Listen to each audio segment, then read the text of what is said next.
Pernah nggak sih kalian merhatiin ada pertarungan epik modern ala Daud ngelawan Goliat yang kejadian tiap hari? Dan lucunya, ini tuh mungkin banget ada persis di pinggir jalan raya dekat rumah kalian. Selamat datang di bahasan kita kali ini, kita bakal bongkar rahasia di balik kekaisaran tersembunyi warung Madura. Coba deh bayangin pemandangan yang pasti udah sering banget kalian lihat. Ada warung kayu kecil, ukurannya paling cuma 4 kali 5 meter, tapi berani banget buka persis di sebelah minimarket raksasa yang terang benderang. Pertanyaannya, kenapa ribuan warung sederhana tanpa AC ini sengaja buka di situ? Apa iya ini karena sekedar kebetulan dan nggak ada tempat lain? Atau jangan-jangan ini adalah sebuah strategi bisnis yang super jenius? Perbandingannya tuh bener-bener mencolok ya. Di satu sisi, kita punya raksasa retail ber-AC, punya kasir digital yang harganya jutaan, jual barang di dalam kemasan rapi, dan harganya bener-bener kaku, nggak bisa ditawar. Nah, di sisi lain, kita punya warung Madura. Modalnya rentengan kopi saset, rokok yang bisa dibeli ketengan alias sebatang doang, buka 24 jam non-stop, dan interaksinya tuh fleksibel banget. Perbedaan bumi dan langit inilah yang jadi akar misteri yang bakal kita pecahkan bareng-bareng. Oke, kita langsung masuk ke bab 1, strategi tak kasat mata mengambil potongan kue yang berbeda. Yuk kita kuliti logikan bisnis di balik kenapa mereka sengaja banget milih lokasi yang dempetan. Coba kalian perhatiin angka fantastis ini. 800 juta rupiah. Gila gede banget kan? Ini tuh kira-kira biaya yang dikeluarin sama sebuah minimarket korporat cuma buat bangun satu gerai. Mulai dari riset lokasi berbulan-bulan, ngitungin lalu lintas orang lewat, renovasi, sampai instalasi AC. Terus, warung Madura gimana? Mereka cuma ngeluarin sekitar 30 juta rupiah aja buat bikin etalase kayu dan beli stok awal. Secara praktis, mereka ngelewatin semua biaya riset mahal tadi tanpa pusing. Yang bikin geleng-geleng kepala, konsep strategi retail parasit ini ngebuktiin kalau warung Madura tuh bukan sekedar pesaing iseng atau orang kepepet. Mereka ini ibarat ikan remora yang cerdas banget, nempel di badan hiu korporat yang gede. Si hiu udah capek-capek buang ratusan juta dan tenaga buat nyari lokasi yang pasti rame kan? Nah, warung Madura tinggal buka pintu persis di sebelahnya, terus nyerap deh sisa-sisa lalu lintas pengunjungnya secara gratis. Cerdas banget kan? Jadi gini poin krusialnya. Mereka tuh sebenarnya nggak lagi berebutan pelanggan yang sama. Korporasi itu punya batasan struktural yang kaku banget. Secara hukum, mereka nggak bisa jual rokok sebatang, kasir mereka nggak bisa diajak ngobrol buat nawar harga, dan bayar lembur karyawan buat buka tengah malam tuh biayanya bengkak. Disitulah warung Madura masuk dengan lincah buat ngisi celah-celah kosong ini. Kalau kalian butuh air mineral dingin sambil numpang ngecas HP, plus pengen ngobrol bentar di jam 2 pagi, kalian pasti tahu dong harus lari kemana? Lanjut ke bab 2, jaringan yang tak terlihat, jaring raksasa solidaritas kultural. Dari yang awalnya kita lihat cuma satu warung kecil, ternyata ini udah berevolusi jadi ekosistem raksasa yang dikoordinir sama para perantau. Asal kalian tahu ya, di balik kesederhanaan warung-warung ini ada infrastruktur logistik dan sumber daya manusia yang luar biasa solid.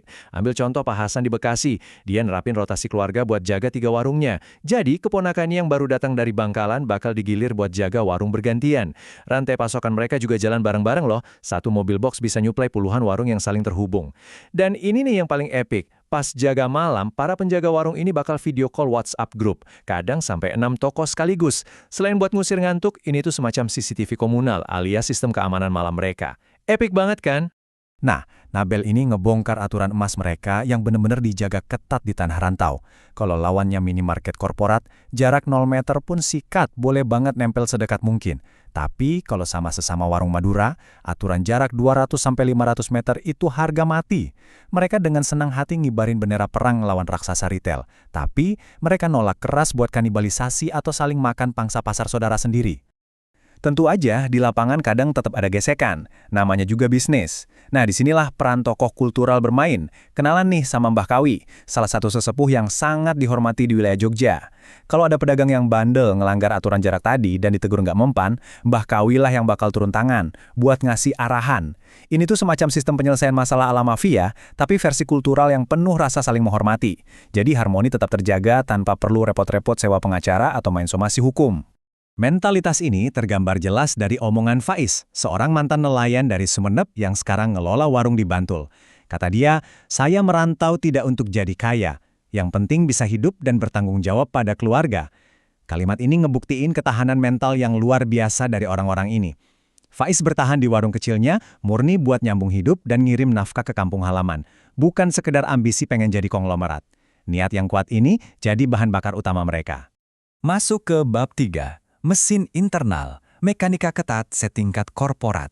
Ternyata, di bawah gantungan mie instan dan kerupuk itu, ada sistem matematika ketat yang dijamin bikin akuntan kantoran terpukau. Mungkin banyak dari kita yang ngira kalau warung-warung ini tuh dikelola asal-asalan, yang penting jualan laku. Wah, hapus deh pikiran itu jauh-jauh. Nyatanya, di balik etalase yang kadang kelihatan berantakan, mereka punya sistem inventaris dan aturan main yang super disiplin. Bahkan bisa dibilang presisinya menyaingi standar akuntansi di perusahaan-perusahaan besar. Biar saya jelasin pelan-pelan gimana formula mesin bagi hasil ini bekerja. Pertama, si pekerja wajib nabung 10% dari total pendapatan kotor harian. Jadi misal, omset hari itu 3 juta, 300 ribunya langsung disisihin.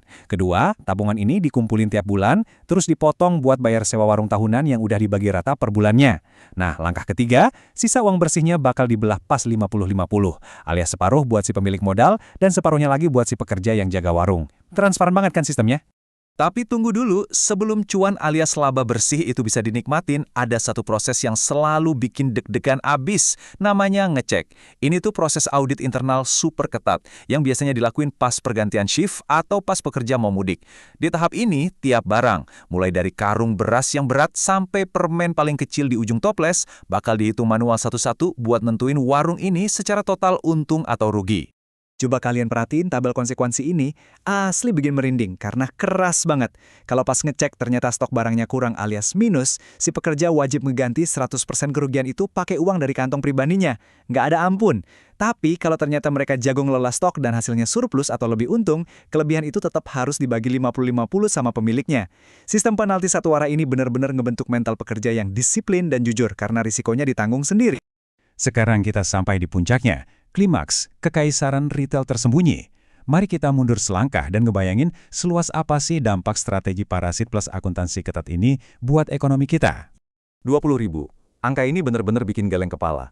Gini logikanya, saat ini ada lebih dari 40.000 gerai minimarket korporat di seluruh Indonesia. Bayangin aja, kalau separohnya aja ditempelin sama satu warung Madura, itu artinya ada 20.000 warung yang beroperasi secara aktif. Jaringan raksasa tak kasat mata ini jalan terus tanpa butuh tim riset pasar yang ribet, tanpa seragam karyawan, tanpa bayar biaya waralaba yang selangit. Tapi nyatanya skala mereka ini praktis bisa disandingkan sama perusahaan retail terbesar ketiga di negara ini.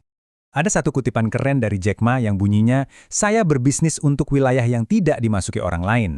Nah, ini tuh nyambung banget sama temuan riset Profesor Bambang Hudayana.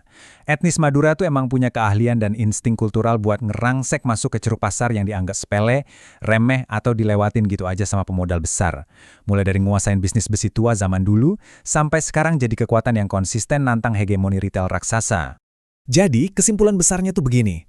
Fenomena menjamurnya warung-warung ini sama sekali bukan cerminan dari orang-orang yang mentok nggak punya pilihan kerjaan atau nggak ngerti cara main bisnis modern. Jauh dari itu.